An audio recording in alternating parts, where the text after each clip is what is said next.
In early 2024, the general consensus was that artificial intelligence would stay safely contained behind our screens. We assumed it would draft our emails, generate images, and replace a few junior copywriters. But while the world was distracted by chatbots, the largest logistics networks on Earth quietly initiated a massive physical labor replacement. Last month, a single warehouse in Nevada swapped out 400 human workers for a swarm of autonomous bipeds. These robots tripled the efficiency output of the people they replaced. This transition is happening rapidly and at an enormous scale. Amazon alone has already pushed its active robotic workforce past the 750,000 mark. The reason for this sudden shift comes down to a very cold, inescapable equation regarding the cost of a human worker. This diagram breaks down that equation. On the left, we have a human warehouse worker. When you factor in an average base wage of roughly $22 an hour, plus healthcare benefits and the biological reality of physical fatigue, that side of the scale becomes incredibly heavy. On the right side, we place a general-purpose humanoid Orbot. Over the last 3 years, the unit cost to build one of these machines has plummeted from $100,000 to under $18,000.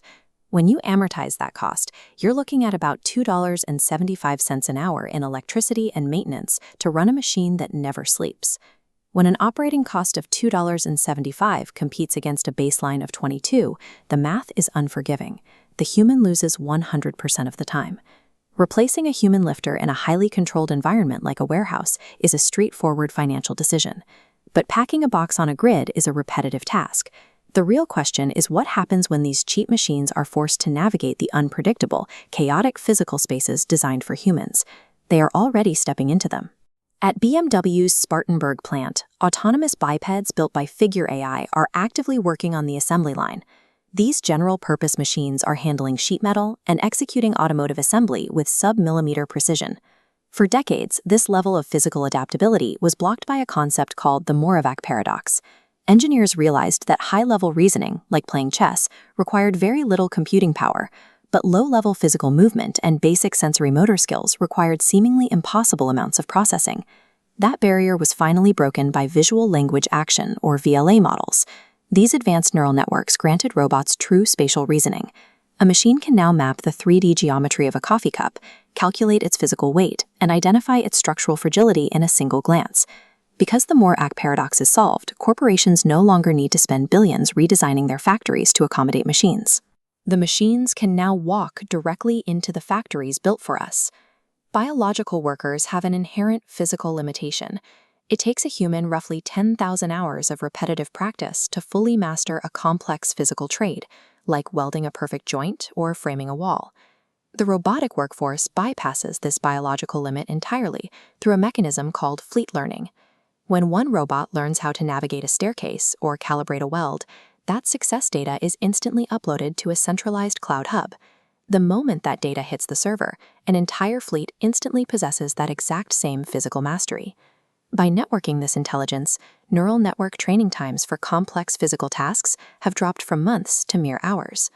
Armed with this hive intelligence, automation is expanding rapidly into local logistics, construction, and agriculture. The push into these outdoor, unpredictable environments is accelerating at a 42% compound annual growth rate. We are now seeing robotic bricklayers operating at a pace of 1,000 bricks per hour, 3 times human speed. Autonomous drones are optimizing agricultural yields down to the square inch. The technology is directly targeting the localized heavy lifting that millions of people rely on to earn a living. In a networked system, a human's lifetime of hard-earned physical experience is no longer an economic advantage. It is a biological bottleneck. When you scale this out from individual businesses to macroeconomics, the data becomes alarming. There are hundreds of millions of global workers whose entire income is tied directly to the physical tasks that are vanishing into the cloud. This creates a severe structural problem known as the consumer collapse paradox. If autonomous machines do all the physical building, harvesting, and shipping, the working class loses its wages. And if the working class has no purchasing power, there is no one left to buy the products the robots are making. This reality is exactly why tech billionaires are holding urgent, closed-door conversations about universal basic income. They aren't discussing UBI out of some utopian sense of charity. They are exploring it as a desperate patch to keep the consumer economy from cannibalizing itself.